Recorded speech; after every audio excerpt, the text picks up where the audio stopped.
So ito, try natin i-claim yung ating ratio kasi live na siya. Ito. So pag makita nyo, itong address nito, punta ka sa Etherscan. Ratio nasa 1 billion total supply. Okay, so paano i-claim? Hanapin natin yung link na binigay nila kasi parang sa 10 mag-end na yung pag-claim. So ito, any unclaimed ratio supply will be burned. Okay, so dito natin i-claim. So mag-end ng November 10. Ano na ngayon? 9 bukas. So i-claim mo ganyan. Okay, so ang gagawin natin muna, lalagyan muna natin. So ang gagawin natin, punta tayo sa base. Tapos punta tayo dito kasi ito yung airdrop na wallet. Click mo ganyan. Ito, click mo dito. Bago lang base. Copy ko yan. Copy. Then pupunta ako dito sa MetaMask. Pero nata akong ETH dito eh. So kailangan, di ba? Kasi yung base ko yung nilagay. Ito. Open natin ang base. Kasi kailangan ng network fee. Ayan. Copy ko yung address. Yan yung address. Tapos punta ako sa MetaMask. Ito, na-compromise to. May 33 USD na tip coin. Hindi ko nakukuha kasi na-compromise nga to. Pag nagpapasok ako ng ETH, kinukuha niya agad-agad. So dito tayo. Kasi meron pa akong 24 na ETH dito. So send tayo dun sa may dito.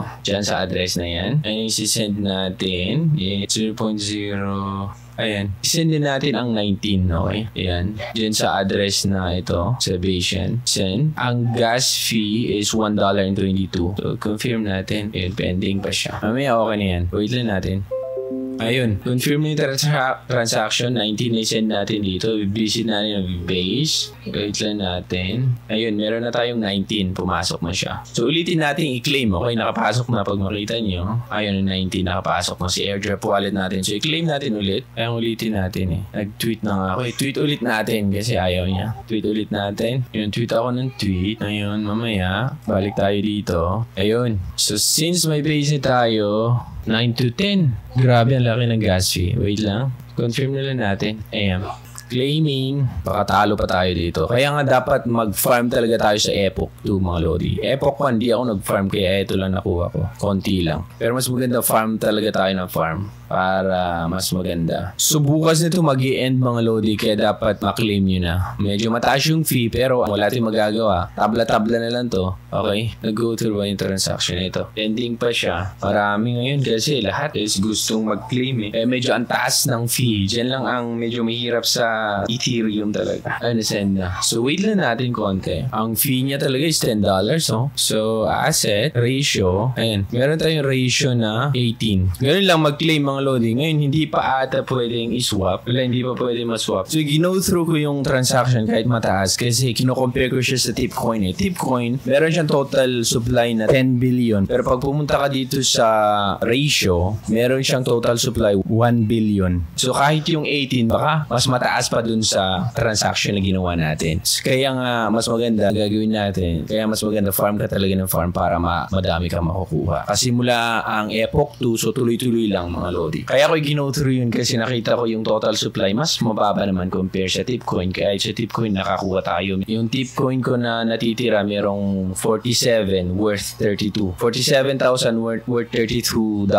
So, di ba, compare mo lang sa ratio na 1 billion yung total supply. So, farm lang tayo ng farm Lodi. Follow niyo ako sa profile, comment niyo ang ratio, mga ganun dun sa mga ginawa ko katulad nito para mag-reply ako sa inyo. Kasi dun lang naman. Kasi yung mga legends na dyan yung tataas na follow kahit anong gawin nyo. Hindi na siya katulad ng Tipcoin na pag isi-share mo, i-quote mo, may makukuha ka, hindi. Kailangan may mag-comment din sa comment mo, ganun. Kung nag-quote ka, may magko-comment, parang ganun, para makakuha tayo ng points. Kaya nga nagtutulungan tayo dito. Ngayon, sa Epoch 1 sa ratio, meron pa rin tayong nakuha, konti, kahit konti lang yung pag-farm natin. Hindi mas malala pag ipupush natin sa Epoch 2, okay? Ratio, i-claim nyo na bukas mga Lodi ang deadline. Additional mga Lodi, huwag nyo kalimutan to. Huwag nyo kalimutan, sigurado. Eto.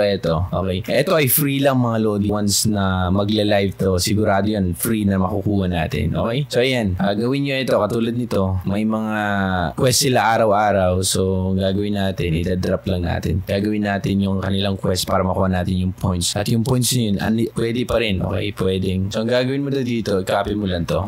Ayan. Tapos, collect mo lang. Ayan lang, okay? Additional to mga Lodi. Sayang.